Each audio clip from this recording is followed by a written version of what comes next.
Hello everyone, देखिए अब unit and dimension start करेंगे हम। तो देखो जरा, यूनिट एंड डायमेंशन में सबसे पहले हम बात करेंगे फिजिकल क्वांटिटी क्या होती है, क्योंकि फिजिकल क्वांटिटी के बारे में आपको जानना बहुत ज़रूरी है। क्या होती है फिजिकल क्वांटिटी? देखो इस चीज़ को समझते हैं। देखो जैसे मान लो आपके पास ये एक, मैंने कहा एक पेंसिल है, ठीक है, ये एक पेंसिल है और इसको आपने मेजर किया और इसको स्केल से मेजर किया आपने, ठीक है। और मान लो ये आपके पास, मैं मान लेता हूँ कि कितना माने इसको, रफ एस्टीमेट मान लेते हैं, ठीक है, 1 मीटर मान लेते हैं। अब कहोगे इतनी बड़ी पेंसिल तो नहीं होती, मान लो 1 मीटर की हमने मान ली है, ठीक है। अब ये 1 मीटर जो हमने मेजर किया है, क्या है ये, क्या है ये 1 मीटर? क्या लेंथ है? क्या इसकी लेंथ है? तो ये लेंथ क्या है? फिजिकल क्वांटिटी है एक, क्योंकि हम इसकी लेंथ को मेजर कर पा रहे हैं। तो लेंथ क्या है इसकी?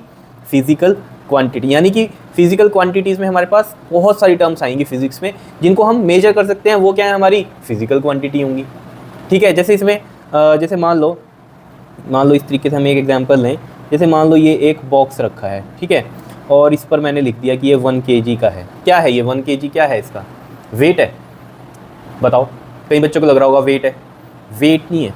देखो आपको पता ही है, 9th क्लास में भी आपने पढ़ा ही है कि वेट जो है आप बोलते हो नॉर्मल डेली लाइफ में, वो गलत है। एक्चुअल में जो केजी जो होता है ना, वो मास को रिप्रेजेंट करता है। पहले तो ये बात समझ लो। हम बोलते हैं कि 1 किलो चीनी दे दो, तो उसका वेट करके देता है आपको दुकानदार, 1 किलो चीनी दे दी। लेकिन जब आप किलो बोल रहे हो ना, तो वो वेट नहीं होता। पहले तो ये बात समझो, वो हम 1 किलो से गलत बोलते हैं। समझ रहे हो इतनी बात या नहीं? उसे हमें क्या कहना चाहिए? अच्छा सोचो, 1 किलो हम एक्चुअली में उसको मास बोल रहे हैं। समझ रहे हो? अब अगर आप देखो ना, अगर आप वेइंग मशीन में देखें हम, तो वो 1 kg हमें दिखा रहा है, ठीक है। एक्चुअल में वेट क्या है उसका? देखो आपको पता है वेट क्या होती है? फोर्स ही होती है, ठीक है। इसी को हम वेट बोलते हैं और इसका फॉर्मूला क्या होता है? mg। तो मास अगर 1 kg है, ठीक है, मास अगर क्या है 1 kg है, और एक्सेलरेशन ड्यू टू ग्रेविटी क्या होती है हमारे पास? 10 मीटर पर सेकेंड स्क्वायर। यही होती है ना, 10 होती है ना वैल्यू, ठीक है। अप्रॉक्सीमेट लेके चल रहा हूँ, वैसे 9.8 होती है, ठीक है। तो इसका आंसर कितना है? 10 न्यूटन। तो एक्चुअल में जो आपने 1 kg क्या ली, शुगर ली, वो एक्चुअल में उसका वेट कितना है? 10 न्यूटन है। लेकिन उसका मास कितना है? 1 kg है। ये बात समझ में आ रही है? तो हम उसे वेट करते रहते हैं, वो बात नहीं है, ठीक है। तो चलो, इसका मतलब जो ये मैंने यहाँ पर लिखा है, अगर हम फिजिक्स पढ़ रहे हैं तो kg मतलब मास होता है, वेट मतलब वहाँ न्यूटन की बात होती है, ठीक है। फोर्स ही क्या है? हमारा वेट होता है। क्लियर है इतनी बात? तो अब 1 kg अगर हम इसकी बात कर रहे हैं, तो ये क्या है? मास है, ठीक है। अब ये 1 kg जो चीज़ है, इसको कैसे मेजर किया होगा आपने? वेइंग स्केल पे या वेइंग मशीन पे आपने मेजर किया होगा, ठीक है। वही तरीका, ठीक है। किस तरीके से हम कह रहे हैं इसको कि आपने वेइंग मशीन या वेइंग स्केल पे कैसे मेजर किया होगा? देखो जैसे हमने कहा F इक्वल टू क्या होता है हमारा? mg होता है। क्लियर या नहीं बताओ? अब हमें क्या निकालना है जी यहाँ पर?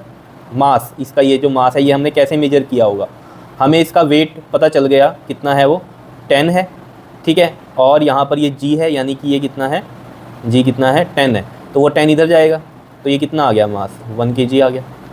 बात समझ रहे हो? तो वेइंग मशीन में हमारे पास क्या आता है, ठीक है, एक्चुअल में वो क्या आता है? मास आता है। यानी कि जो भी वो फोर्स निकलता है, उसको वेइंग मशीन क्या करती है? 10 से डिवाइड करती है, तब हमें आंसर दिखाती है अपना।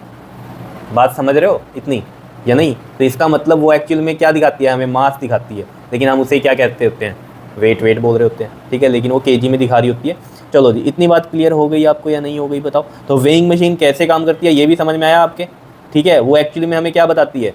मास बताती है। लेकिन हम कहीं पर भी जाते हैं तो हम क्या बोलते हैं कि इसका वेट कर दो कितना है, तो हम उसे kg में ही सुनते हैं कि वेट तो kg में होता है, लेकिन वेट न्यूटन में होता है, मास kg में होता है। तो जो वेइंग मशीन यहाँ पर हमारी अर्थ पर जो जितनी भी हैं, वो सब क्या बता रही हैं आपको? मास बता रही हैं। लेकिन हम उसको क्या सोच रहे हैं कि वेट है वो, ठीक है। वेट नहीं होता। वेट अगर आपने सोचना है ना, तो उसको 10 से मल्टीप्लाई कर दो हमेशा, क्योंकि हमें तो मास बता रही है वो। और जो वेट है वो कैसे पता चलेगा? जी से मल्टीप्लाई होगा, तो आप उसे 10 से मल्टीप्लाई कर दो। अब मान लो जैसे आपका वेट है, मान लो कि 50 kg है, ठीक है। आप बोल रहे हो ना ये तो 50 kg वेट है, ठीक है। ये वेट नहीं है, एक्चुअली में क्या है? ये मास है। तो अगर आपको अपना वेट पता करना है, तो ये कितना होगा? 50 इंटू में 10, 500 न्यूटन होगा। चलो जी, ये तो वैसी बात हो गई, ठीक है, जनरल बात हो गई। मेन कहानी क्या है कि यानी कि ये जो आपके पास मेजरमेंट हुआ है 1 kg, ये क्या है? मास है। तो मास को हम मेजर कर पा रहे हैं, तो यानी कि ये मास क्या है? फिजिकल क्वांटिटी है। क्या इतनी बात क्लियर हो रही है या नहीं हो रही है? अब देखो जरा, जो फिजिकल क्वांटिटी है, एक तो ये पता चल गया आपको कि उसको मेजर कर सके तो वो फिजिकल क्वांटिटी है ना। दूसरा एक और कंडीशन आप इसमें लगा सकते हो, क्या? कि वो क्वांटिटीज़ जिससे आप फिज़िक्स के जो लॉ होते हैं ना हमारे पास, ठीक है, जैसे हम बोलते हैं जो, जैसे मान लो फोर्स है, ठीक है, फिजिक्स का ही लॉ है एक हमारे पास ये, ठीक है। तो F इक्वल टू में ma, अगर हम बात करें F इक्वल टू में ma मास इंटू एक्सेलरेशन, ये न्यूटन का सेकंड लॉ है। क्या है ये? न्यूटन का सेकंड लॉ है, ठीक है। तो यहाँ हमारे पास जो डेफिनेशन है वो देखो क्या है, the quantity which can be measured by instrument, instrument से मेजर कर, वो तो है ही क्वांटिटी फिजिकल। लेकिन दूसरा साथ में क्या कह रहा है, which are use to describe the law of physics, और क्या कह रहा है, जो लॉ ऑफ फिजिक्स को डिस्क्राइब करें, and which are use to describe the law of physics are known as physical quantity. अब जैसे आपके पास, जैसे हमने कहा कि ये मान लो 1 kg का है मास इसका, और इसको एक्सेलरेशन दे दिया a, समझ रहे हो? तो मास इंटू एक्सेलरेशन क्या होती है?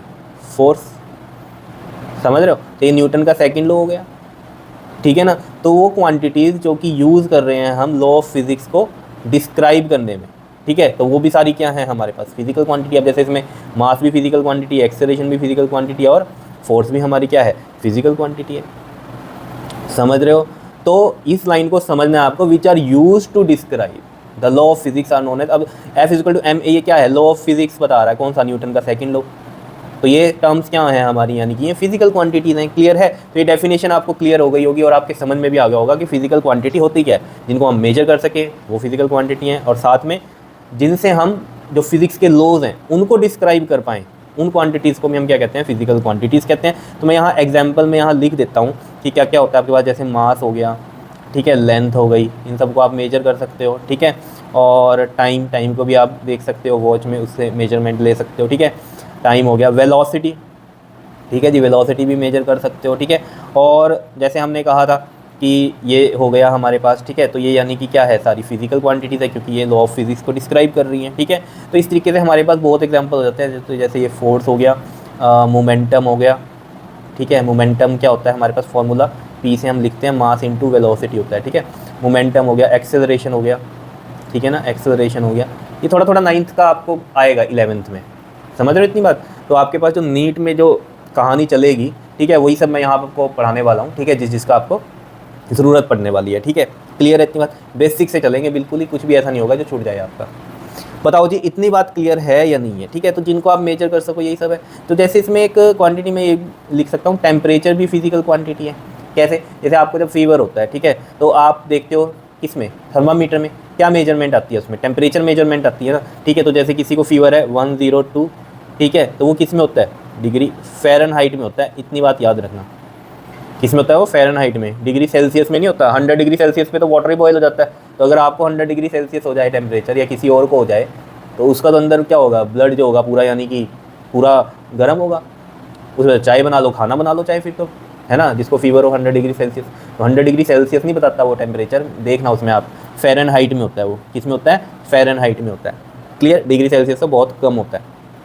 तो ये चेक करना ये चीज़ कभी, अगर आप देख पाओ तो, ठीक है। क्लियर है? अब क्या मेजर नहीं कर सकते? जैसे आपके पेरेंट्स, ठीक है, आपके पेरेंट्स हैं और आप 2 भाई बहन हो मान लो, ठीक है।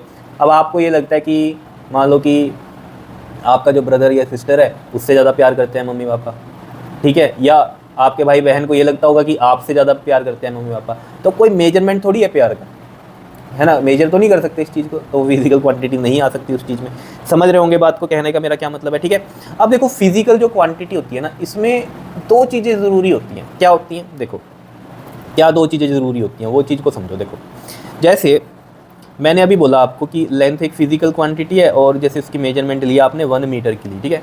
तो इसमें 2 चीज़ें फिजिकल क्वांटिटी में ज़रूरी हो रही है। एक तो ये जो नंबर है, और एक यूनिट, ये यूनिट होता है। तो ये जो 1 है ना, इसको हम क्या बोलते हैं? ये क्या है? न्यूमेरिक वैल्यू है। क्या है ये? Numeric value.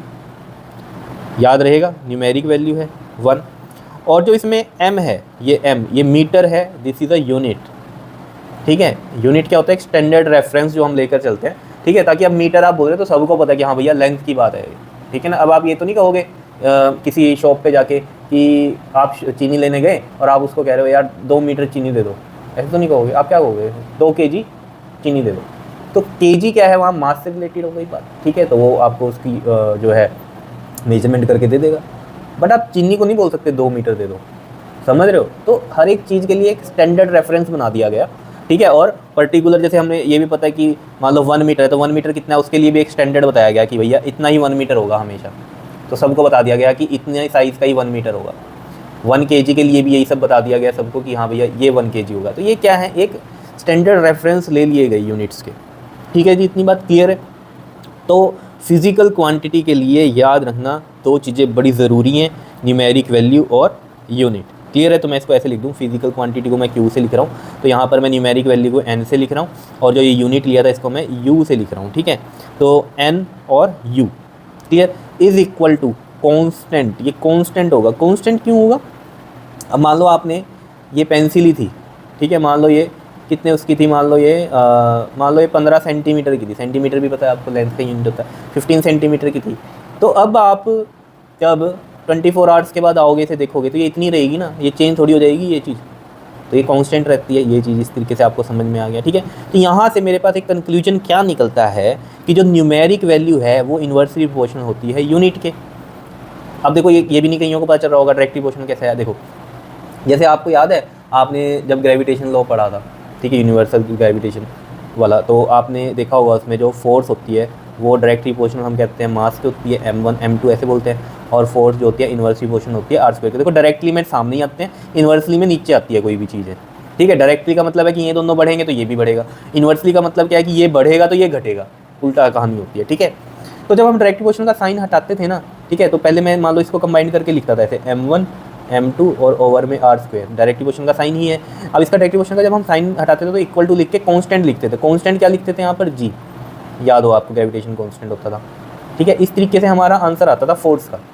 तो यहाँ पर आपने अगर ध्यान दिया होगा, डायरेक्ट प्रोपोर्शनल का साइन हटाने के बाद कांस्टेंट लगा, अगर मैं ये कांस्टेंट हटा दूँ तो फिर डायरेक्ट प्रोपोर्शनल का साइन आ जाएगा, उल्टी ये टर्म आ जाएगी। तो यहाँ भी यही कहानी है, जब इन दोनों को मैंने लिख दिया कांस्टेंट, तो इसको एक्चुअली मैं इस तरीके से किया होगा। देखो n u is equal to में कांस्टेंट है ना, तो मान लो कांस्टेंट मैं k ले लूँ, यहाँ पर k मान लिया मैंने। ठीक है, तो n इज इक्वल टू में k बाय u हो गया। तो यहाँ से ही पता चला कि ये इन्वर्सली ही है, लेकिन फिर भी डायरेक्ट प्रोपोर्शनल कैसे आया होगा उस चीज़ को समझो। अब देखो जरा, मैं ये कांस्टेंट हटा दूँ यहाँ से, अगर ये कांस्टेंट हटा दूँ तो ऑब्वियस सी बात है ये डायरेक्ट प्रोपोर्शनल का साइन आएगा और ये 1/u आ जाएगा। तो इस तरीके से आया ये। तो मतलब कहने का यहाँ क्या है कि अगर u बढ़ेगा तो न्यूमेरिक वैल्यू घटेगी, अगर हमारे पास हम कहें कि u घटेगा तो न्यूमेरिक वैल्यू बढ़ेगी। अब इस चीज़ को समझते हैं कि कैसे। देखो ज़रा, जैसे मैं इसमें एक एग्जांपल लूँ आपके सामने, जैसे आप सभी को पता है वो एग्जांपल लेते हैं, जैसे 1 kg अगर हम देखें तो सभी को पता है आपको 1000 ग्राम के इक्वल होता है कि नहीं होता है। अब यहाँ पर अगर आप ध्यान देना इसमें, ठीक है, यहाँ पर ये नंबर कम है लेकिन ये यूनिट तो बड़ा है। अगर आप देखें यहाँ पर ये यूनिट क्या है, बड़ा है ना, kg बड़ा होता है अगर हम ग्राम के कंपैरिजन में करें, और 1000 1 से बड़ा है, तो यानी कि 1 इसमें क्या है, ये न्यूमेरिक वैल्यू छोटी है। लेकिन अगर हम यहाँ पर देखें तो न्यूमेरिक वैल्यू क्या हो रही है, बड़ी हुई है, लेकिन फिर यूनिट क्या हो गया हमारा, छोटा हो गया। समझ रहे हो इतनी बात? तो यहाँ से हम एक चीज़ ये भी कर सकते हैं यहाँ पर कि मान लो एक ये n1 मान लिया मैंने इसका न्यूमेरिक वैल्यू, और यूनिट ये u1 मान लिया, और ये वाला n2 मान लिया न्यूमेरिक वैल्यू, और ये मान लो सेकंड में सिस्टम में है कुछ, और ये फर्स्ट सिस्टम में हो गया। तो मैं इस तरीके से लिख सकता हूँ ना, n1 u1 इक्वल टू में n2 u2 हो सकता है तो ये चीज़ें बराबर ही। ठीक है, लेकिन इन चीज़ों को समझो कि एक अगर यूनिट बड़ा है तो न्यूमेरिक वैल्यू क्या होती है, छोटी होती है। जैसे कि यहाँ था यूनिट बड़ा, न्यूमेरिक वैल्यू छोटी, अगर यूनिट छोटा तो न्यूमेरिक वैल्यू बड़ी हो जाती है। ऐसे बहुत से एग्जांपल आप ले सकते हो, जैसे 1 किलोमीटर का ले सकते हो आप, 1000 मीटर होता है या नहीं होता। यहाँ भी यही कहानी है, देख लो, न्यूमेरिक वैल्यू छोटी, यूनिट बड़ा। न्यूमेरिक वैल्यू क्या है, बड़ी, तो यूनिट छोटा। यहाँ यूनिट बड़ा था, न्यूमेरिक वैल्यू छोटी, यूनिट बड़ा। यहाँ न्यूमेरिक वैल्यू क्या है, बड़ी, और यूनिट छोटा। ऐसी और मान लो 1 मीटर की हम बात करें तो हमें पता है 100 सेंटीमीटर होता है, तो यहाँ भी वही कहानी है, यूनिट बड़ा हो गया सेंटीमीटर के कंपैरिजन में, और ये चीज़ हमारी छोटी है इसके कंपैरिजन में। तो मतलब क्या है, यूनिट यहाँ बड़ा है और न्यूमेरिक वैल्यू छोटी है, यहाँ न्यूमेरिक वैल्यू बड़ी होगी और यूनिट छोटा हो गया। तो एक चीज़ बड़ी होगी एक चीज़ छोटी होगी, यही कहानी यहाँ समझने की है। ठीक है, क्लियर है इतनी बात या नहीं? बताओ जो कोई दिक्कत है इसमें तो। ठीक है, जितनी बात समझ में। अब इसका मैं ना यहाँ पर ग्राफ भी आपको प्लॉट करके दिखा सकता हूँ कि कैसा बनता है इसमें हमारे पास ग्राफ। ये मान लो यहाँ n है हमारे पास, और यहाँ मान लो क्या है, ये u है। अब इन्वर्सली प्रोपोर्शनल का ग्राफ जो होता है ना वो ऐसे बनता है, देखना इस तरीके से। क्लियर है? अब देखो यहाँ पर आप समझो, इस साइड हम जा रहे हैं तो ये u क्या हो रहा है, बढ़ रहा है। अब देखो इस साइड हम जा रहे हैं तो u बढ़ रहा है, लेकिन n क्या हो रहा है हमारा, ये जो n है ये क्या हो रहा है, घट रहा है। u बढ़ रहा है लेकिन n देखो नीचे आ रहा है ना, ये चीज़ घट रही है। समझ रहे हो? अब इस साइड चलो उल्टा, मान लो ये ओरिजिन है, मान लो इधर चलो, यूनिट आप क्या कर रहे हो, छोटा कर रहे हो, यूनिट आप छोटा कर रहे हो तो न्यूमेरिक वैल्यू बड़ी होती जा रही है। तो ऐसा ग्राफ इसमें प्लॉट हो सकता है। क्या इतनी बात क्लियर है या नहीं है, बताओ, इतनी बात समझ में आई? ठीक है, फिजिकल क्वांटिटी क्या होती है, पहले तो ये चीज़ आपको समझ में आनी चाहिए, ठीक है ना, क्या है फिजिकल क्वांटिटी। ठीक, अब इसके बारे में हम बात करेंगे कि फिजिकल क्वांटिटी को भी हमने आगे डिवाइड किया हुआ है। ठीक है, जैसे कि हम यहाँ पर बात करें, देखो फिजिकल क्वांटिटी को हमने क्लासीफाई किया है ऑन द बेसिस ऑफ, एक तो हमने कर दिया कि डायरेक्शन प्रॉपर्टी के अकॉर्डिंग क्या होगा, ठीक है, और एक हमने यहाँ पर इसको क्लासीफाइड किस फॉर्म में किया है, डिपेंडेंसी, ठीक है ना, डिपेंडेंसी के ऊपर किया है, और एक प्रॉपर जो है डायरेक्शन के ऊपर किया, ठीक है। तो अब अगर इसमें हम देखें तो हमारे पास फिजिकल क्वांटिटी दो टाइप की होगी, एक होगी स्केलर क्वांटिटी, एक होगी वेक्टर क्वांटिटी। स्केलर क्या होता है, स्केलर क्वांटिटी वो क्वांटिटी जिसमें सिर्फ मैग्नीट्यूड होता है, उसकी डायरेक्शन नहीं होती, वो स्केलर क्वांटिटी होती है, ठीक है। मैग्नीट्यूड होता है, मतलब मैग्नीट्यूड का मतलब यहाँ समझो, देखो जैसे हमने अभी लिखा था कि मान लो लेंथ है किसी की, मान लो 2 मीटर है, ठीक है, 2 मीटर है, तो मैग्नीट्यूड क्या होता है, व्हाट इज़ मैग्नीट्यूड, मैग्नीट्यूड ये होती है, ये नंबर पूरा पूरा, ठीक है, इसको मैग्नीट्यूड बोलते हैं, जिसमें हम कहेंगे क्या होती है हमारे पास, न्यूमेरिकल वैल्यू आती है, और साथ में क्या होता है हमारे पास, यूनिट होता है, क्या होता है, यूनिट होता है। क्लियर, इस तरीके से मल्टीप्लाई नहीं, मतलब सिंपल सी कहानी है, न्यूमेरिक वैल्यू और उसका यूनिट, वो मिलके क्या है, उसका मैग्नीट्यूड है। जैसे हमने कहा फोर्स है 2 न्यूटन की, तो 2 न्यूटन क्या है, उसका मैग्नीट्यूड है, ठीक है। अब बात हो रही है कि इसमें डायरेक्शन होती है, मैग्नीट्यूड होता है सिर्फ क्वांटिटी में। तो इसमें एग्जाम्पल क्या क्या हो सकते हैं, जैसे कि मैं इसमें एग्जाम्पल लिखूँ, जैसे आपका डिस्टेंस है, ठीक है, डिस्टेंस क्या है, एक स्केलर क्वांटिटी, क्योंकि इसका मैग्नीट्यूड तो होगा, जैसे मैं कह दूँ आपको कि 3 मीटर का डिस्टेंस है, ठीक है, लेकिन किस डायरेक्शन में है ये नहीं हम इसमें पता कर सकते, ठीक है ना। तो डिस्टेंस एक फिजिकल क्वांटिटी, अब आप कहोगे डिस्टेंस कैसे है फिजिकल क्वांटिटी, लेंथ ही है ना, डिस्टेंस क्या है, लेंथ, लेंथ एक फिजिकल क्वांटिटी है, ठीक है। और स्केलर है कि इसमें मैग्नीट्यूड है, डायरेक्शन नहीं है। इसमें और एग्जांपल आप ले सकते हो, जैसे कि हम बात करें, अभी आगे आपके पास आ जाएगा, ठीक है। तो जैसे हम स्पीड की बात करें, स्पीड भी आपको पता है, स्पीड का फॉर्मूला क्या होता है, बताओ, डिस्टेंस अपॉन में टाइम, ठीक है, ये स्पीड का फॉर्मूला होता है। और स्पीड भी जैसे हम कहें कि एक स्केलर क्वांटिटी होती है, क्योंकि मान लो डिस्टेंस है 5 मीटर का और टाइम लगा उसे 2 सेकंड का, ठीक है, तो इसका आंसर कितना आएगा, 2 2 4 2 5 7 2.5 मीटर पर सेकंड की स्पीड है। अब किस डायरेक्शन में ये नहीं पता, तो ये स्पीड हो गई, ठीक है। ऐसे ही आपके पास बहुत सारे अभी टर्म्स आपको पता चलेंगी आगे, ठीक है। तो जैसे मैं इसमें एग्जांपल ले रहा हूँ, जैसे वर्क है, ये भी एक स्केलर है, एनर्जी भी वर्क की बात होती है, ठीक है, तो ये भी क्या है, एक स्केलर ही है। और पावर, पावर भी क्या है, हमारी स्केलर ही है। तो ऐसे बहुत सारी टर्म्स हो सकती हैं, ठीक है। क्लियर है इतनी बात, बताओ कोई दिक्कत इसमें, ठीक है। तो ये चीज़ समझ में आ गया आपके पास कि मैग्नीट्यूड का मतलब क्या है, कि जैसे मैंने कहा फोर्स कितनी है, 1 न्यूटन की है, तो ये 1 न्यूटन क्या है, मैग्नीट्यूड है। लेकिन फोर्स की क्या होती है, एक डायरेक्शन होती है, ठीक है, फोर्स की एक डायरेक्शन है। तो ये क्या है हमारे पास, एक वेक्टर क्वांटिटी है, ठीक है, वेक्टर क्वांटिटी। अभी इसके बारे में तो हम यहाँ पर डिस्कस करेंगे। देखो वेक्टर क्वांटिटी, अब ये चीज़ समझ में आ गई आपके, स्केलर क्या है, पढ़ लो इसको, द क्वांटिटी विच है only magnitude but no direction are known as scalar quantity. Example हमने लिख दिया। वेक्टर क्वांटिटी में क्या है कि मैग्नीट्यूड तो है ही, साथ में डायरेक्शन भी है उसकी, और मेन पॉइंट साथ में कि वो ओबे करे लॉ ऑफ वेक्टर एडिशन को। अब ये क्या है जी, लॉ ऑफ वेक्टर एडिशन। वैसे तो वेक्टर अभी आएगा आपके पास पूरा, लेकिन अभी के लिए कहानी समझो इसमें कि क्या है ये कहानी। देखो जैसे मैंने अभी आपको बताया कि इसमें मैं एग्जांपल लिख सकता हूँ वेलोसिटी के, वेलोसिटी, ठीक है, डिस्प्लेसमेंट, ये सब क्या है, वेक्टर क्वांटिटीज़ हैं, ठीक है। और जैसे फोर्स अभी मैं बताया मैंने आपको, फोर्स भी क्या है एक आपके पास वेक्टर क्वांटिटी, यानी कि इसमें क्या है, डायरेक्शन भी है उसका और मैग्नीट्यूड भी है उसका, ठीक है। और इसमें जैसे मैं एग्जांपल लूँ एक्सेलरेशन, एक्सेलरेशन भी लिख सकते हैं हम या नहीं, बिल्कुल लिख सकते हैं, एक्सेलरेशन भी लिख सकते हैं, ठीक है। तो एक्सेलरेशन लिख देता हूँ मैं यहाँ पर, एक्सेलरेशन, और मोमेंटम भी लिख देता हूँ, ठीक है। अब देखना ज़रा इसमें, अभी ज़्यादा ना सोचने की ज़रूरत नहीं है कि क्या है, ठीक है। जो चीज़ समझ में आ रही है सही है, जो चीज़ नहीं समझ में आ रही अभी आगे वो सब टर्म्स आएंगे आपके पास, ठीक है। देखो अब जरा वेलोसिटी या डिस्प्लेसमेंट को समझो। जैसे मैंने कहा डिस्प्लेसमेंट एक वेक्टर क्वांटिटी है, तो मैंने कहा डिस्प्लेसमेंट है कितनी, 2 मीटर की, तो इसमें डायरेक्शन भी बताएगा आपको, टूवर्ड्स नॉर्थ है या ईस्ट है, ठीक है। तो ये सब आपको बताएगा। क्लियर है इतनी बात या नहीं, बता दो कोई दिक्कत है इसमें, तो समझ रहे हो बात को या नहीं, ठीक है। अब जैसे वेलोसिटी की हम बात करें, वेलोसिटी का फॉर्मूला आपको पता होगा, क्लास 9 में भी पढ़ा है आपने, डिस्प्लेसमेंट अपॉन में टाइम।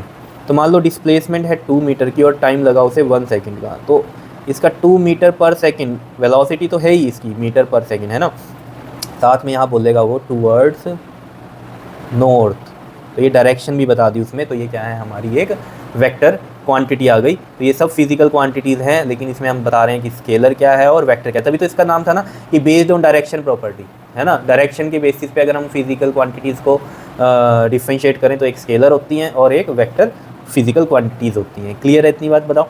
ठीक है, अब जैसे इसमें हम बात करें, जैसे ये चीज़ समझ में आ गई आपके, ठीक है। फोर्स का एग्जांपल ले लो, चलो एक फोर्स का ले लेते हैं। फोर्स क्या होता है, देखो फॉर्मूला पता है आपको, मास इनटू में एक्सेलरेशन। तो जैसे आपको फोर्स बोल दी जाए कि भाई 2 न्यूटन है, ठीक है, अपवर्ड, या 2 न्यूटन है डाउनवर्ड, तो ये क्या है, डायरेक्शन हो गई। जैसे मान लो फोर्स कितनी बना दी, 2 न्यूटन डाउनवर्ड, तो ये आप क्या कर रहे हो बताओ, डायरेक्शन बता रहे हो। तो डायरेक्शन अगर आप बता रहे हो तो यानी कि वो क्या है, वेक्टर क्वांटिटी है। क्लियर है, ठीक है। तो मास तो एक हमारा स्केलर क्वांटिटी होती है, ठीक है, वैसे आपको बता रहा हूँ ये, लेकिन यहाँ एक्सेलरेशन क्या है, एक वेक्टर क्वांटिटी है। वेक्टर क्वांटिटी है ये, तो फोर्स भी हमारी वेक्टर है। क्यों, देखो एक्सेलरेशन का जो फॉर्मूला होता है वो आपके पास क्या होता है, वेलोसिटी या चेंज इन वेलोसिटी अपॉन में टाइम होता है। मैं यहाँ सिंपल लिख रहा हूँ, वेलोसिटी अपॉन में टाइम। तो वेलोसिटी एक क्या है हमारी, वेक्टर क्वांटिटी है। टाइम चाहे स्केलर है लेकिन ये वेक्टर है, तो एक्सेलरेशन भी क्या है हमारा, वेक्टर है। चलो ये सब बातें आपको पता है, क्लास 9th में भी आपने पढ़ी हुई हैं, लेकिन फिर भी आपको एक बार समझनी बड़ी ज़रूरी है यहाँ पर, ठीक है। क्योंकि हम बात यहाँ फिजिकल क्वांटिटीज़ के बारे में कर रहे हैं कि उसके बेसिस पे हम इसको डिफ्रेंशिएट कर रहे हैं फिजिकल क्वांटिटी को, कि एक तो होगी डायरेक्शन प्रॉपर्टी के रिस्पेक्ट में, कि भैया एक में डायरेक्शन होगी, एक में डायरेक्शन नहीं होगी, ठीक है। जिसमें डायरेक्शन होगी वेक्टर है, जिसमें डायरेक्शन नहीं होगी वो स्केलर है। लेकिन इसमें जो एक बात लिखी हमने कि it obeys the law of vector addition. अब ये ज़रूरी नहीं है कि डायरेक्शन है तो वो वेक्टर ही है, साथ में ये कहानी भी होनी उनकी जरूरी है कि वो लॉ ऑफ वेक्टर एडिशन को फॉलो करे। अभी जो मैंने बोले ना आपको, ये डिस्प्लेसमेंट, वेलोसिटी, फोर्स, ये सब वेक्टर को फॉलो करते हैं, एडिशन को, लॉ ऑफ वेक्टर एडिशन को। लेकिन जैसे मैं करंट की बात करूँ, करंट अगर आप देखो, करंट की डायरेक्शन भी होती है कहाँ, पॉजिटिव टू नेगेटिव। पता है, आपने क्लास 10th में पढ़ी है, पॉजिटिव टू नेगेटिव डायरेक्शन होती है। बट ये होता कैसा है, स्केलर। क्यों होता है स्केलर, क्योंकि ये लॉ ऑफ वेक्टर एडिशन को फॉलो नहीं करता। अब क्यों नहीं फॉलो करता, देखो समझो इस बात को। जैसे मान लो इस चीज़ में अगर हम देखें इस तरीके से, मान लो इधर से 2 एम्पियर का करंट आया, ठीक है, इधर से आया 3 एम्पियर का करंट, तो इधर जो जाएगा अब करंट वो कितना जाएगा, 5 एम्पियर का जाएगा। लेकिन ये लॉ ऑफ वेक्टर एडिशन नहीं है, ये नॉर्मल एडिशन है, जो आपको पता है कि 3 इधर से आया, 2 इधर से आया, 5 जाएगा इधर, ठीक है। वेक्टर एडिशन क्या होती है, देखो अगर एरो को हम वेक्टर में रिप्रेजेंट करते हैं ना डायरेक्शन के रिस्पेक्ट में, जैसे मान लो ये ए वेक्टर है, ये भी बी वेक्टर है, सेम डायरेक्शन में, तो ये ऐड हो जाएंगे, ठीक है। लेकिन एक वेक्टर इस तरीके से और एक ऐसे है दिया हुआ, तो ये क्या होंगे, माइनस होंगे, ठीक है। इस तरीके से चलता है वेक्टर एडिशन, ठीक है। तो यहाँ पर भी देखो अपोजिट में, तो ये माइनस होने चाहिए थे वेक्टर लॉ के अकॉर्डिंग, लेकिन ये इधर जाके ऐड अप होते हैं। जैसे पानी चलता है ना, पानी इधर से आया तो इधर क्या जाएगा, इकट्ठा होकर निकलेगा पानी। तो ये चीज़ समझनी है कि करंट की डायरेक्शन है लेकिन फिर भी वो स्केलर है। क्यों, क्योंकि वो लॉ ऑफ वेक्टर एडिशन को ओबे नहीं करता। क्या इतनी बात क्लियर है या नहीं है, बता दो। चीज़ें समझ में आ रही हैं, ठीक है। अब जैसे कि हमने यहाँ पर फिजिकल क्वांटिटीज़ को क्लासीफाई किया कि based on their direction property, तो डायरेक्शन प्रॉपर्टी में स्केलर आ गई हमारे पास और वेक्टर आ गई, ठीक है ना। तो ये चीज़ हो गई। दूसरा हम इसको क्लासीफाई करेंगे किस फॉर्म में, बताओ, ऑन देयर डिपेंडेंसी। अब डिपेंडेंसी में देखो हमारे पास आती हैं फंडामेंटल, ड्राइव्ड और सप्लीमेंट्री, वो हम नेक्स्ट पेज पे चलते हैं, वहाँ करते हैं। ये चीज़ समझ में आ गई, बताओ आपके, ठीक है। इसे नोट कर लेना अच्छे से, ठीक है, ये देखो अच्छे से नोट कर लेना, क्लियर। चलो चलते हैं नेक्स्ट पेज पे चलते हैं हम। हाँ जी, देखिए अब बेस्ड ऑन देयर डिपेंडेंसी देखो 3 टाइप से होंगी फिजिकल क्वांटिटी। एक तो फंडामेंटल फिजिकल क्वांटिटी होंगी, एक आपके पास आएंगी ड्राइव्ड फिजिकल क्वांटिटी, एक आएगी सप्लीमेंट्री फिजिकल क्वांटिटी। तो 1 बाय 1 पढ़ते हैं। फंडामेंटल फिजिकल क्वांटिटी क्या होती हैं, वो क्वांटिटीज़ जिनकी हेल्प से हम कहें कि दूसरी सभी फिजिकल क्वांटिटीज़ को हम एक्सप्रेस कर सकते हैं, ठीक है। तो वो क्या है, हमारी फंडामेंटल फिजिकल क्वांटिटीज़ हैं। ये फिजिकल क्वांटिटीज़ कितनी है हमारे पास, फंडामेंटल 7 फंडामेंटल फिजिकल क्वांटिटीज़ होती हैं, ठीक है, जिनकी हेल्प से हम दूसरी फिजिकल क्वांटिटीज़ को भी क्या कर सकते हैं, ड्राइव कर सकते हैं। इसलिए जो सेकंड है हमारी वो कैसी है, ड्राइव फिजिकल क्वांटिटी, क्योंकि वो डिपेंड करेगी किस पे, फंडामेंटल पे, ठीक है। चलो इसको समझते हैं पहले। तो जैसे हमने कहा कि certain physical quantities are use to express all physical quantities, such quantities are known as fundamental, या फिर इसको हम क्या बोलते हैं, एब्सोल्यूट फिजिकल क्वांटिटीज़ या बेस फिजिकल क्वांटिटीज़ या बेस क्वांटिटीज़। क्लियर है। बेस क्यों बोल रहा है इसको, अभी मैं आपको बताऊंगा अभी, ठीक है। अभी समझो जरा कि 7 फंडामेंटल फिजिकल क्वांटिटीज़ हैं हमारे पास। जैसे हमारे पास है mass, length, time, temperature, electric current, luminous intensity and amount of substance. ये ऐसी 7 फंडामेंटल क्वांटिटीज़ हैं जो कि ना तो हम बोल सकते हैं कि ये इनमें कुछ चेंज होगा बिना कुछ किए, ठीक है ना। जैसे मैंने बोला था आपको, जैसे 1 kg का मास रखा है आपने, तो उसको अगर कोई छेड़े ना, कुछ ना करे, तो वो इतना ही रहेगा, ठीक है, चेंज थोड़ी होगा। लेंथ है 1 मीटर की, तो वो उतनी रहेगी अगर कोई कुछ ना करे, तो वैसे ही रहेगा, ठीक है। तो 7 फंडामेंटल फिजिकल क्वांटिटीज़ हैं हमारे पास, ये लर्न कर लेना आप। Mass, length, time, temperature, electric current, luminous intensity and amount of substance. Clear है, ये याद रहेंगी, क्लियर। अब एक चीज़ ध्यान में रखना आप, क्या कि जो इनके यूनिट्स हैं वो क्या हैं। देखो मास का आप सभी को पता है किलोग्राम होता है, लेंथ का मीटर होता है, टाइम का सेकंड होता है, टेम्परेचर का केल्विन होता है, याद रखना। इलेक्ट्रिक करंट का एम्पियर होता है, ल्यूमिनस इंटेंसिटी का क्या होता है, कैंडेला होता है। अब ये कैंडेला क्यों रख दिया, कैंडल देखिए, एक कैंडल में जितनी इंटेंसिटी आ रही थी, ठीक है ना, उसको मेजर किया, उसको मतलब देखा कि एक कैंडल में इतनी इंटेंसिटी होती है। तो अब कहीं पर भी जो जितनी भी इंटेंसिटी होगी उसको कंपेयर कर लेंगे हम एक कैंडल की इंटेंसिटी से, ठीक है ना। हमने देखा कि यहाँ रोशनी ज़्यादा है तो उसको देखा हमने कहा ये तो 15 कैंडल के बराबर वाली रोशनी है, तो 15 कैंडेला हो गया, है ना। तो कैंडेला इसलिए पढ़ा ये यूनिट ल्यूमिनस इंटेंसिटी का, ठीक है। जैसे एम्पियर तो आपको पता ही है, साइंटिस्ट था, ठीक है ना, तो इलेक्ट्रिक करंट का यूनिट उसी के नेम पे आया, ठीक है। केल्विन भी साइंटिस्ट था, उसी के नेम पे आया, ये सब ठीक है, ये सब आपको पता है। अमाउंट ऑफ सब्सटेंस का यूनिट मोल होता है, ठीक है। अब इनके सिंबल समझ लो जरा, देखो किलोग्राम के लिए क्या होता है हमारे पास, ये के छोटा और ये जी भी छोटा, ठीक है, के जी। मीटर का भी एम छोटा, सेकंड का भी एस छोटा, केल्विन का के बड़ा, एम्पियर का ए बड़ा, सिंबल है ये। कैंडेला का सी भी छोटा और ये डी भी छोटा। मोल, मोल को हम ऐसे लिखते हैं MOL, इसके सिंबल ये हैं, ठीक है। अब आप कहोगे छोटा बड़ा क्या कर रहे थे। देखो जैसे हमने कहा किलोग्राम, किलोग्राम कोई साइंटिस्ट नहीं था, उसका एक बस हमने सोच समझ के क्या किया, साइंटिस्टों ने किलोग्राम रख दिया यूनिट, ठीक है। तो कोई साइंटिस्ट के नेम पे नहीं है तो उसके ये जो होंगे हमारे छोटे ही होंगे, ठीक है, स्टार्टिंग भी छोटे से, और ये जो सिंबल है ये भी इसका छोटा ही होगा, ठीक है, कैपिटल लेटर्स में नहीं लिखते। लेंथ का मीटर होता है, ये भी हमने स्मॉल में लिखा, और इसका यूनिट भी जो सिंबल है वो भी स्मॉल में ही लिखा। सेकंड भी कोई साइंटिस्ट नहीं था तो स्मॉल में, ये भी एस स्मॉल में है। केल्विन साइंटिस्ट था, नेम तो उसका हम स्मॉल लेटर्स में ही लिख रहे हैं, मतलब ये कैपिटल नहीं है के इसका, लेकिन ये वाला के कैपिटल है, सिंबल वाला के बड़ा होता है, याद रखना। साइंटिस्टों के जब हम पूरे नेम लिखते हैं तो पहला लेटर कैपिटल नहीं लिखते, ठीक है, लेकिन अगर सिंबल हम लिख रहे हैं तो उसको हम कैपिटल में लिखते हैं, ठीक है, क्लियर है। एम्पियर देख लो, अब साइंटिस्ट था, ए छोटा डाला है, लेकिन सिंबल में ए हमने क्या डाला है, बड़ा डाला है, ठीक है। कैंडेला कोई साइंटिस्ट नहीं था तो छोटा ही है, मोल भी छोटा ही है, क्लियर है, इतनी बात बताओ, समझ में आई बात। तो ये 7 फंडामेंटल क्वांटिटीज़ हैं हमारे पास, जिनकी हेल्प से हम दूसरी फिजिकल क्वांटिटीज़ को बना सकते हैं या एक्सप्रेस कर सकते हैं या ड्राइव कर सकते हैं। इसलिए जो नेक्स्ट है वो क्या है, ड्राइव्ड फिजिकल क्वांटिटी, क्योंकि ये वाली फिजिकल क्वांटिटीज़ जितनी भी हैं वो सारी इन 7 से मिलके ही बनेंगी, इन्हीं की हेल्प से बनेंगी, तभी है डिपेंडेंसी का खेल, ठीक है। तो फंडामेंटल क्या हो गई हमारे पास, मेन जो 7 हो गई फिजिकल क्वांटिटीज़, ठीक है। इन्हीं 7 की हेल्प से अदर जितनी भी होंगी फिजिकल क्वांटिटीज़ बनेंगी, ठीक है। तो वो फॉर्मूले वगैरह होंगे हमारे पास, क्लियर है। तो वो ड्राइव्ड फिजिकल क्वांटिटीज़ हो गई। अब जैसे मैं यहाँ पर कह रहा था ना आपको कि ये बेस क्या है, बेस क्या होता है, जैसे अभी आप डायमेंशन बनाएंगे ना, तो हम कोई भी, जैसे हमारे पास डायमेंशन आई, जैसे मान लो हमारे पास डायमेंशन आ गई, जैसे मान लो किसकी, सिंपल सी लेते हैं, वेलोसिटी की आ गई, ठीक है, वेलोसिटी की आ गई। वेलोसिटी का जो फॉर्मूला होता है वो क्या होता है, डिस्प्लेसमेंट अपॉन में टाइम। एक्चुअली में अगर हम फंडामेंटल क्वांटिटीज़ में देखें तो डिस्प्लेसमेंट क्या है, एक तरह की लेंथ है, और टाइम क्या है हमारा, टी है, ठीक है। तो ये जब हम डायमेंशंस लिखते हैं ना, तो ये किस टर्म्स में होती हैं, सारी फंडामेंटल की टर्म्स में होती हैं, यानी कि तभी तो इनको बेस क्वांटिटीज़ बोला है। तो ये बेस बनते हैं डायमेंशंस में। तो इसकी जब मैं डायमेंशन लिखूंगा ना तो ऐसे लिखूंगा, L की पावर 1 है, टी नीचे ऊपर जाके पावर माइनस होना, तो ये बेस क्वांटिटीज़ बन गई ना हमारी। फंडामेंटल क्वांटिटीज़ क्या है, बेस क्वांटिटीज़ हैं, जो कि हम डायमेंशन में लिखना है। अगर मास भी लिखना है इसमें तो मास क्या है, 0 है, समझ रहे हो इतनी बात। तो ये इस तरीके से चलती है कहानी, इसलिए हमने इसको बेस बोल दिया। फंडामेंटल फिजिकल क्वांटिटीज़ को क्या बोलते हैं हम, बेस क्वांटिटीज़, क्योंकि जब हम डायमेंशन लिखते हैं तो बेस हमारी जो बनती हैं, ये सब क्या बनती हैं हमारी, फंडामेंटल फिजिकल क्वांटिटीज़ ही बनती हैं, इसलिए इनको बेस क्वांटिटीज़ भी बोला, ठीक है। अब जैसे ड्राइव्ड की बात मैंने आपको बताई कि ये सारी फंडामेंटल पे डिपेंड करती हैं, है ना। तो यही लिखा हुआ है, the quantities which are made up of fundamental physical quantity and it also depend on the fundamental physical quantity. जैसे इसके हम एग्जांपल लें अगर, ठीक है, तो जैसे ड्राइव होनी है फंडामेंटल से, ठीक है। तो जैसे हम बेसिक सा एग्जांपल लें कोई, जैसे मान लो मैं एरिया का एग्जांपल लेता हूँ, ठीक है। अब एरिया मान लो ये एक स्क्वायर है, तो इसकी ये लेंथ L है, ये भी क्या है हमारी, ओवरऑल सारी साइडें बराबर होती है, ठीक है। अब एरिया का फॉर्मूला क्या होता है बताओ, अगर मान लो इसकी हम बात करें तो लेंथ इंटू ब्रेथ क्या है, लेंथ इंटू में ब्रेथ।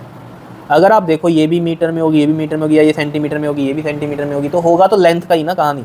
अगर हम फंडामेंटल में देखें तो लेंथ का मतलब क्या होगा, यहाँ लेंथ नहीं है, ब्रेथ भी, हाइट भी, सब कुछ मीटर में ही होगा, ठीक है ना। तो वो लेंथ को वहाँ उस तरीके से डिनोट कर दिया, तो हमें पता है ना यहाँ पर, ठीक है, लेंथ इंटू ब्रेथ। तो ऑब्वियस ही बात है, ये भी लेंथ ही हो गई एक तरह की, और ये भी लेंथ ही हो गई। तो यानी कि इन दोनों से मिलके, ये फंडामेंटल है ना, इन दोनों से मिलके क्या मिला हमें, एरिया। तो ये कैसी होगी हमारी, ड्राइव्ड होगी। ऐसी वेलोसिटी की ले लो कहानी, वेलोसिटी क्या होती है हमारे पास बताओ, डिस्प्लेसमेंट अपॉन में टाइम। अब डिस्प्लेसमेंट भी मैंने आपको बताया था, जैसे 2 मीटर हो गई, 3 मीटर हो गई, इसी तरीके से चलती है, ठीक है। तो डिस्प्लेसमेंट भी क्या है, एक तरह की लेंथ है, और ये भी क्या है, हमारी टाइम है। तो देखो लेंथ और टाइम क्या है, फंडामेंटल है, इन्हीं से मिलके क्या बन गई, वेलोसिटी बन गई। और एग्जांपल ले लो इसमें, जैसे और एग्जांपल हम क्या ले सकते हैं बताओ, ये स्पीड का ले लो। स्पीड भी एक ड्राइव्ड क्वांटिटी है फिजिकल, क्यों, क्योंकि ये मिलके बनी है फंडामेंटल से। फॉर्मूला होता है इसका डिस्टेंस अपॉन में टाइम। तो डिस्टेंस कितना क्या होता है हमारे पास, लेंथ ही होती है, ठीक है, लेंथ और ये टाइम। तो ये भी देख लो फंडामेंटल से ही मिलके बना है। तो ऐसे बहुत सारी हो सकती हैं, ठीक है। ऐसे मैं आपको कहूँ कि फोर्स के लिए अगर फॉर्मूला देखें तो मास इंटू में एक्सेलरेशन है। अब मास इंटू एक्सेलरेशन है तो इसमें समझो मास भी एक फंडामेंटल है। एक्सेलरेशन का फॉर्मूला अगेन क्या होता है, चेंज इन वेलोसिटी अपॉन में टाइम, ठीक है। फिर हम देखें वेलोसिटी, अगेन फॉर्मूला क्या होता है, डिस्प्लेसमेंट अपॉन में टाइम, और एक टाइम ये भी था नीचे वेलोसिटी वाला, तो डिस्प्लेसमेंट अपॉन टाइम, और ये भी टाइम है, तो टाइम स्क्वायर। तो यहाँ m है और ये डिस्प्लेसमेंट क्या है, लेंथ ही है, और ये क्या है, टाइम का स्क्वायर।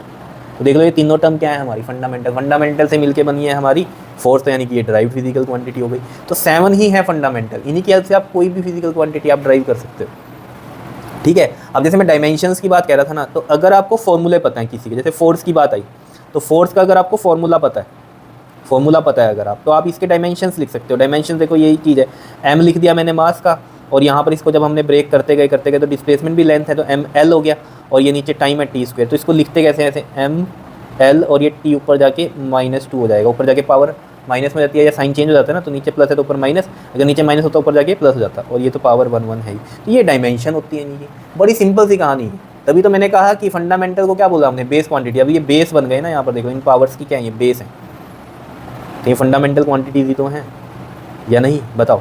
तो हमें जो डायमेंशंस लिखनी होती हैं, कोई भी आपके पास फिजिकल क्वांटिटी हो, उसको हमें फंडामेंटल की टर्म्स में लिखनी होती हैं, क्योंकि फंडामेंटली हमारी बेस क्वांटिटीज़ हैं। तो डायमेंशन में हम बेस क्वांटिटीज़ लिखते हैं, उनकी पावर्स चलती हैं, वो हमें सब कैसे पता चलेंगी, फॉर्मूलों से। तो फॉर्मूले आने चाहिए, वो मैं आपको नेक्स्ट वीडियो में बताऊँगा ही सब कुछ, ठीक है। लेकिन यहाँ जस्ट जो आपके लिए इंपॉर्टेंट है बात जानने की, वो आपको समझनी है कि क्या है। क्लियर है इतनी बात या नहीं, बताओ, ठीक है, कोई दिक्कत नहीं है। और यूनिट भी आपको पता ही होने चाहिए सबके कि क्या होते हैं, ठीक है। अब जैसे आप फोर्स का यूनिट बना सकते हो यहाँ से, वैसे तो न्यूटन होता है, लेकिन दूसरा और क्या हो सकता है, देखो मास का, देखो यहाँ से देखते हैं, देखो मास का क्या होता है हमारे पास, केजी हो गया। डिस्प्लेसमेंट का लेंथ है यानी कि मीटर, तो ये मीटर आ गया, ठीक है। और नीचे टाइम का स्क्वायर, तो यानी कि अगर हम यूनिट की बात करें तो ये क्या है, सेकंड का स्क्वायर है ना, यूनिट क्या है, टाइम का सेकंड। तो s नीचे आएगा s स्क्वायर, वो ऊपर जाके क्या हो जाएगा हमारा -2 हो जाएगा।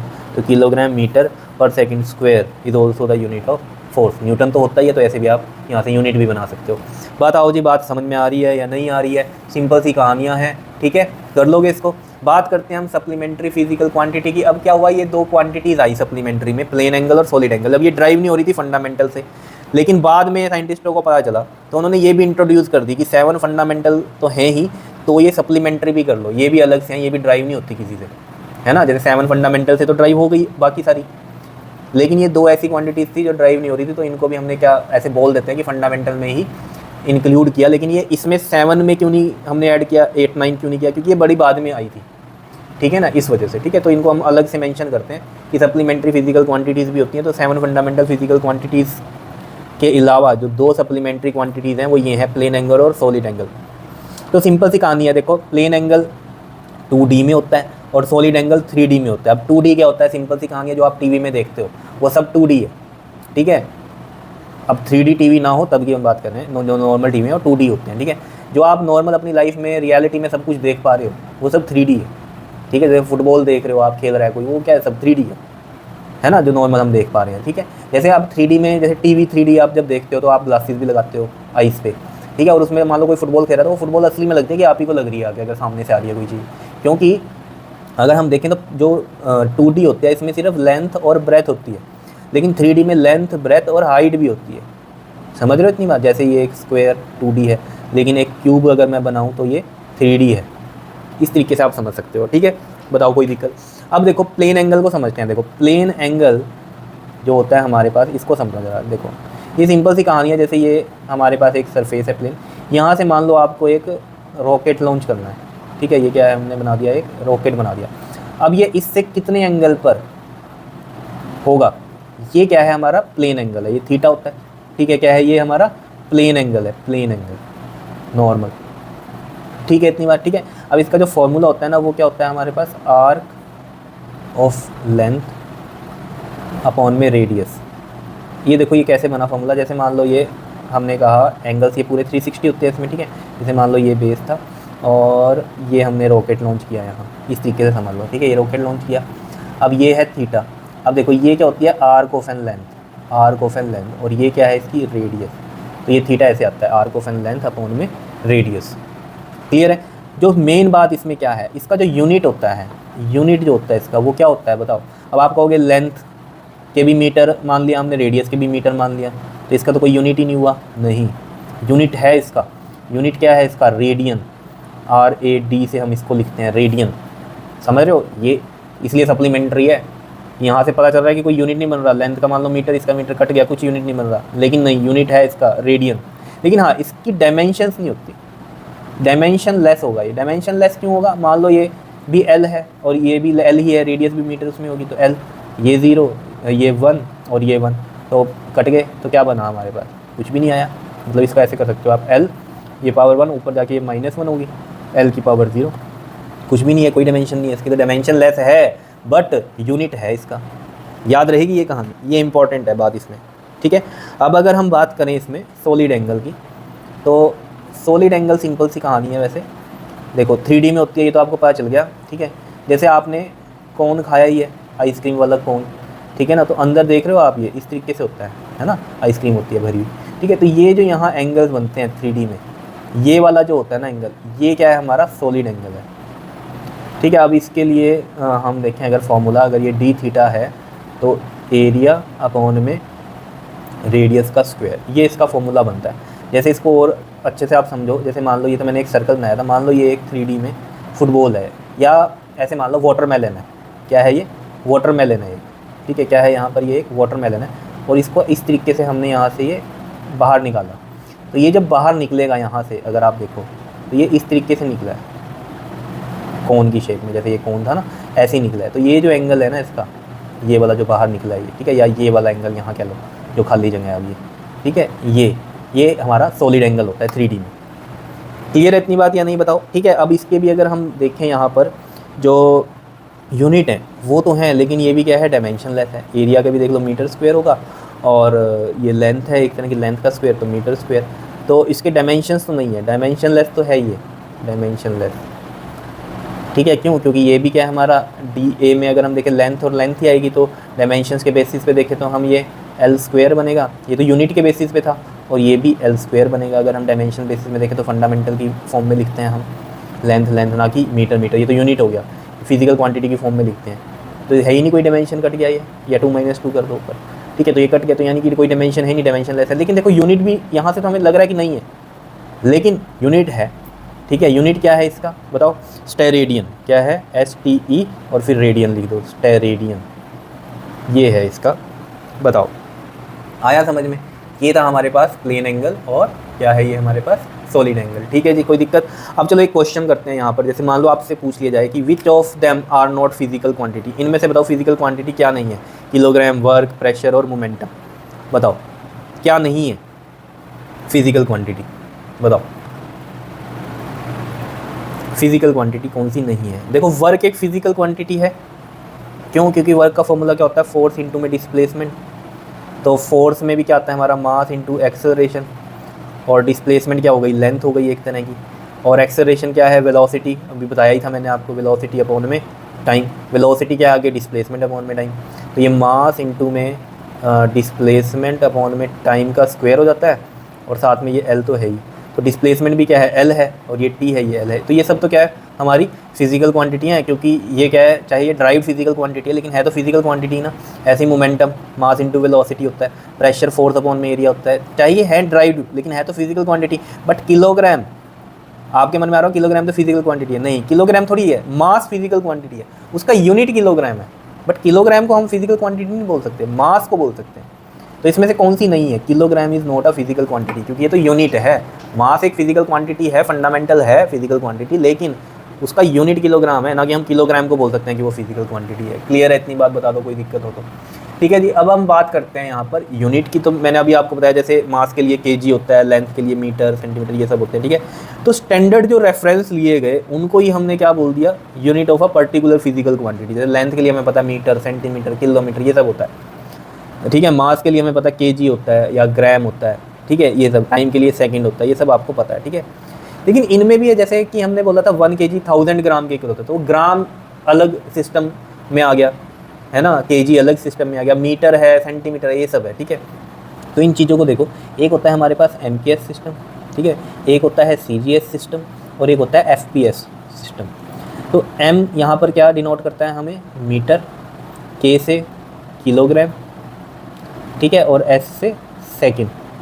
क्लियर है इतनी बात या नहीं, बता दो, कोई दिक्कत है तो बता दो इसमें भी, ठीक है। तो यहाँ पर देखो, अब जैसे ये CGS सिस्टम जो होता है, इसमें C क्या होता है हमारा, सेंटीमीटर होता है, ठीक है, और G हमारा यहाँ पर क्या होता है, देख लो, G से हम क्या लिखेंगे यहाँ पर, ग्राम लिखेंगे, क्या लिखेंगे, ग्राम। तो G वाला हमारा ग्राम हो गया और S मतलब सेकंड हो गया, क्लियर। F में ये फुट होता है, ये पाउंड होता है, ये वैसे लंदन में चलता है सिस्टम, ठीक है। अब देखो अंग्रेज यहाँ इंडिया में आए, ठीक है, तब उन्होंने यहाँ FPS सिस्टम रखा था, इसलिए आज भी आपने देखा होगा जो आप लेते हो, जैसे हम प्लॉट की मैपाइश वगैरह करते हैं जब, तो वो फुट में होती है ना, पाउंड में तो नहीं हम कुछ भी लेते। ये जैसे हमारा मास के लिए होता है, जैसे ग्राम मास के लिए है, किलोग्राम मास के लिए है, तो ये पाउंड क्या होता है वहाँ मास के लिए है, ठीक है। तो वहाँ आज भी चलता है ये पाउंड, या US में भी पाउंड में चलता है, और S क्या है, सेकंड है, ठीक है। तो बस हम ये फुट तो आज भी यूज़ करते हैं, लेकिन पाउंड इतना यूज़ नहीं करते, सेकंड तो चलो है ही है। तो टाइम के लिए तो सभी के लिए सेम ही है कहानी, ठीक है।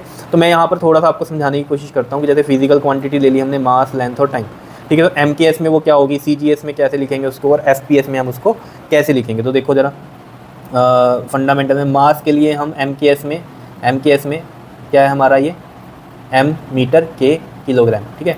तो ऑब्वियसली बात है ये kg होगा यहाँ, ठीक है। और CGS में ये क्या होगा हमारा, ग्राम होगा, क्लियर। तो GM लिख दो या इसको ऐसे लिख दो। और FPS में ये क्या होता है हमारा, पाउंड होता है, क्या होता है, पाउंड होता है, याद रहेगा। लेंथ की अगर हम बात करें तो ये हमें यहाँ से पता चल रहा था क्या होता है, मीटर, और यहाँ से ये सेंटीमीटर होता है, और ये यहाँ पर फुट में चलता है, क्लियर है। FT से भी लिख सकते हैं फुट, क्लियर। और टाइम अब से बात है, सेकंड में चलता है, ठीक है। अब हम बात करें ड्राइव्ड फिजिकल क्वांटिटी में, तो वेलोसिटी का जो फॉर्मूला है वो क्या था हमारे पास, डिस्प्लेसमेंट अपॉन में टाइम, यानी कि डिस्प्लेसमेंट क्या है, लेंथ है, और ये टाइम है। तो लेंथ के जो यूनिट है वो अब आपको बताने हैं, ठीक है। देखो L/T है, L/T। अब देखो अगर हम MKS में देखें तो लेंथ इसमें किस में चल रही है हमारे पास, मीटर में, और टाइम सेकंड में। तो यहाँ पर क्या आ जाएगा हमारे पास, मीटर पर सेकंड, ठीक है।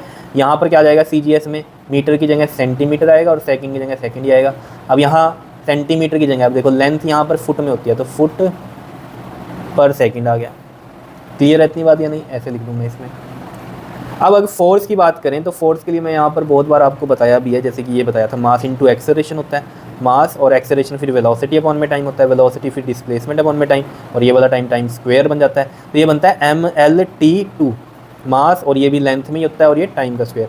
तो मास, फोर्स में मास kg में, MKS की अगर हम बात करें, फिर लेंथ है मल्टीप्लाई में यानी कि मीटर, और फिर अपॉन में क्या है यहाँ, टाइम का स्क्वायर यानी कि सेकंड का स्क्वायर। ये मैंने यहाँ पर भी आपको वैसे बता दी थी कहानी, ये MKS वाली कहानी थी, ठीक है, जो यहाँ पर हमने लिख दी है, कोई दिक्कत नहीं है इसमें, बताओ, ठीक है, लिख सकते हैं हम इसको इस तरीके से, ठीक है। अब देखो फोर्स के लिए अगर हम बात करें, MKS में क्या होता है हमारे पास, न्यूटन होता है, N से लिखते हैं हम, ठीक है। और CGS में फोर्स का जो यूनिट होता है वो होता है डाइन, ठीक है। अब इसको फॉर्मूले के अकॉर्डिंग मत सोचना यहाँ पर, ठीक है, वो भी होते हैं, लेकिन अगर हम प्रॉपर बात करें MKS में, साइंटिस्ट के नाम पे चलेगा ये न्यूटन, इसका डाइन में होता है, ठीक है, याद रखना। CGS में डाइन में चलता है ये। अब FPS में ये कैसे चलता है, FPS में या तो पाउंड लिख दो या पाउंडल लिख दो, ठीक है, कोई दिक्कत नहीं है, पाउंड भी लिख सकते हो, पाउंडल भी लिख सकते हो, ठीक है, ये याद रखने की बात है FPS में। अब एनर्जी की हम बात करें, एनर्जी का आप सभी को पता है किस में होता है, ये जूल में होता है, ठीक है, जैसे भी लिखते हैं हम इसको, ठीक है, जूल में, जूल इस तरीके से। ये न्यूटन था जैसे हमारे पास, यहाँ लिख दूँगा न्यूटन, ये डाइन हो गया, ये जूल। अब CGS में एनर्जी का पता क्या होता है, अर्ग, क्या होता है, अर्ग, ये चीज़ होती है, ठीक है। अभी कन्वर्जन्स आगे आएंगे ना तब आपको पता चलेगा। अब देखो इसमें क्या लिखें हम, अब देखो हमें पता है एनर्जी या वर्क एक ही चीज़ है, तो इसका अगर हम देखें फोर्स इंटू में डिस्प्लेसमेंट होता है फॉर्मूला, ठीक है, वर्क का, वर्क और एनर्जी की कहानी है। फोर्स इंटू डिस्प्लेसमेंट से अगर हम सोचें, फोर्स के क्या हो गए पाउंडल, डिस्प्लेसमेंट यानी कि लेंथ, लेंथ को हम किस में लिखते हैं इसमें, फुट में। तो हम यहाँ पर इस तरीके से लिख सकते हैं इसको, फुट पाउंडल, इस तरीके से लिख सकते हैं। क्या इतनी बात क्लियर है या नहीं है, बता दो, समझ में आ रही है बात? ठीक है जी, तो ये सब आपको करना है, इतनी बात आपको समझ में आ जानी चाहिए जो मैंने आज आपको पढ़ाई है। ठीक है, और मेन बात अब आगे क्या स्टार्ट होगी हमारे पास, डायमेंशंस वगैरह हम करेंगे इसमें। मेन उसमें क्या है, आपको फॉर्मूले याद होने चाहिए। अगर आपको फॉर्मूले याद हैं तो आप सारे डायमेंशंस कर सकते हो। ठीक है, क्लियर है इतनी बात या नहीं, बताओ? फॉर्मूले याद करने पड़ेंगे, वो हम करेंगे नेक्स्ट वीडियो में। क्लियर? ओके जी, थैंक यू।